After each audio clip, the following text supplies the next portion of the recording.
নামাজের বাইরের 7টি ফরজ শর্তে সালাত। ফরজের নাম, ব্যাখ্যা। 1. পাক পবিত্রতা, শরীর, কাপড় এবং নামাজের স্থান পবিত্র হতে হবে।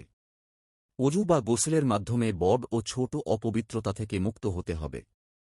2. সতর ঢাকা, পুরুষের নাভি থেকে হাঁটু পর্যন্ত এবং নারীর মুখমণ্ডল, হাত ও পা বাদে সমস্ত শরীর আবৃত থাকতে হবে। 3. সময় মতো নামাজ পড়া, নির্দিষ্ট ওয়াক্তের সময় মধ্যে নামাজ আদায় করতে হবে। ওয়াক্ত শুরু হওয়ার আগে বা শেষ হওয়ার পরে নামাজ পড়া সহিহ হবে না। 4. কেবলামুখী হওয়া, কাবার, মক্কা শরীফ দিকে মুখ করে দাঁড়াতে হবে।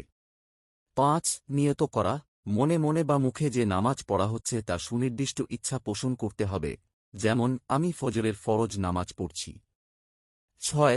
স্থান পবিত্র হওয়া, যে জায়গায় নামাজ পড়া হচ্ছে তা পবিত্র ও পরিষ্কার হতে হবে। 7. তাকবীরে তাহরিমা বলা, আল্লাহু আকবার বলে নামাজ শুরু করা।